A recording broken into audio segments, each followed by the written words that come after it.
At the second presidential debate in Nashville, Senator John McCain having declared that he knew how to get Osama bin Laden, further promising that as president he would get bin Laden no matter what. Finally, more than 9 days later, more than 9 months after he first made such a claim, a follow-up question to Senator McCain on the specifics of that assertion when he was asked if he had, quote, the advantage of greater information than the current president. Our fourth story in the countdown, that follow-up question coming not from Williams, Gibson, Couric, Schieffer, Stephanopoulos, Brokaw, but from the former weatherman of Channel 13 in Indianapolis. But first, a brief stop in Miami, because what Senator McCain said there today, it was in direct conflict with what he last night told that unrepentant weatherman, David Letterman. This afternoon, the Republican nominee spinning an entirely new fictional tale about the gentleman he calls Joe the Plumber.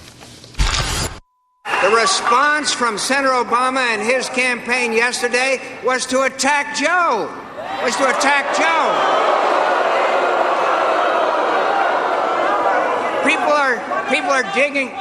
People are digging through his personal life, and he has TV crews camped out in front of his house.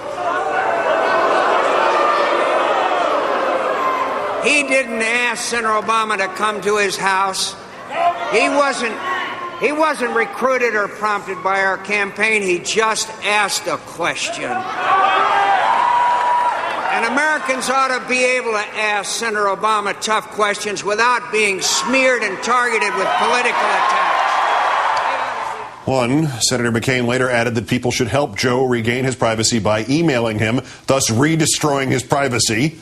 2, Obama did not go to Joe the Plumber's house when the Democrat was canvassing on a street in his neighborhood. Joe Wurzelbacher approached Obama. And 3, Senator McCain is not only fully responsible for Joe's 15 minutes of fame by having referenced Joe the Plumber 21 times in Wednesday's debate, but he even acknowledged it and apologized for it to Joe last night on The Late Show.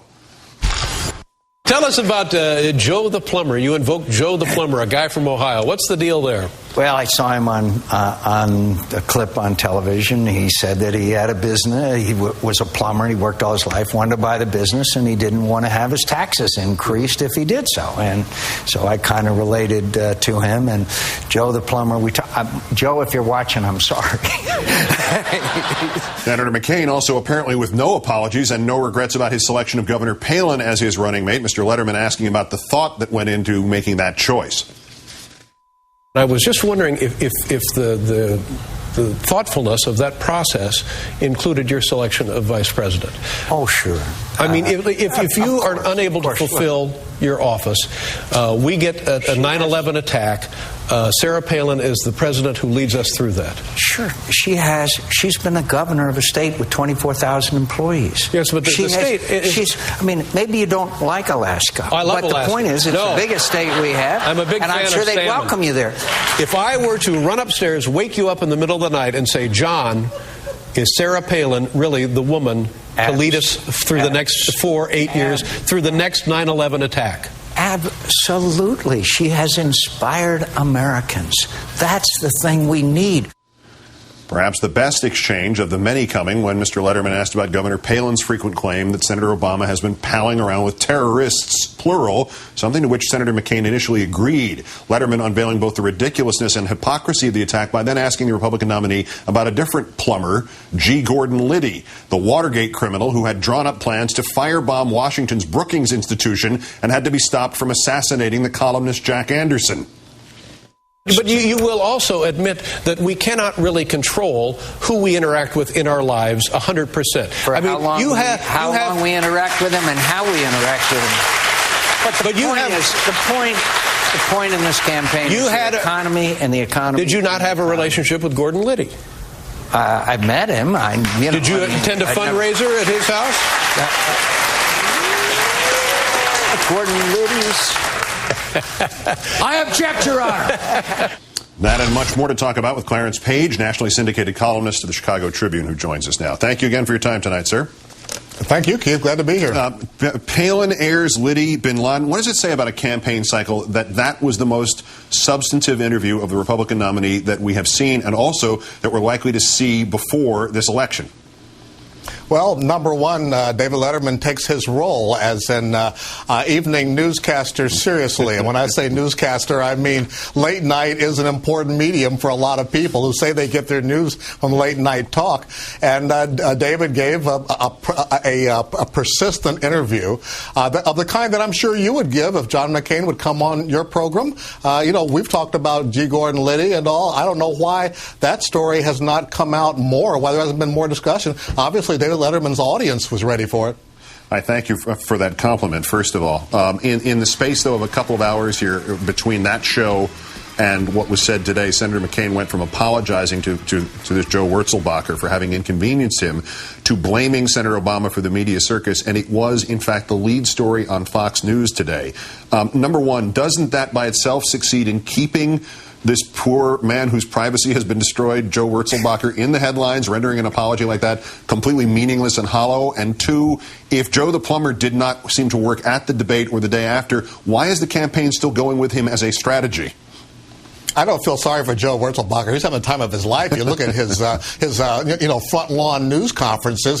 He's talking all about how awful Social Security is and various other super ultra libertarian positions that I'm sure make McCain wince. But he's eager to get that blue collar vote, and he sees Joe the plumber as being an avenue toward that vote. Like he said on the Letterman show, I could relate to Joe the plumber. That's what he wants to do.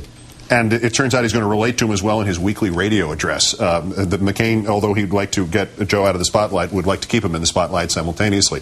Another question here about a different topic that relates to your newspaper. The Chicago Trib today endorsed a Democrat, endorsed Barack Obama. The first time that's ever happened, said that Senator McCain failed in his selection of Governor Palin. The L.A. Times endorsed a presidential candidate. It was Obama. It's the first time since 1972 they've picked anybody. Also the first time that paper, which was a notorious conservative, ultra-right-wing paper in the early 1900s, has ever picked a Democrat. Is there significance still on these newspaper endorsements, do you think? Well, let's be kind to our Republican heritage there, Keith, because we were the paper of Abraham Lincoln, and the Tribune was founded on two principles, free trade and abolition, and I still believe in that as a member of the Tribune editorial board. But yes, this is a historic occasion. The paper has been a Republican paper, has never endorsed a Democrat, including Adlai Stevenson, former governor of Illinois, and his two runs against Dwight Eisenhower. But this is an occasion here where Barack Obama and John McCain, his choice of Sarah Palin, I think, really had a lot to do with that decision. And as a matter of fairness, the Chicago Sun-Times has just endorsed Obama as well. We'll just throw that in and give it the sentence it deserves there. Clarence Page, Pulitzer. Well, this is a trend. Yeah, there it is. Pulitzer Prize-winning columnist of the Chicago Tribune. As ever, sir, great thanks. Have a good weekend. Thank you, Keith.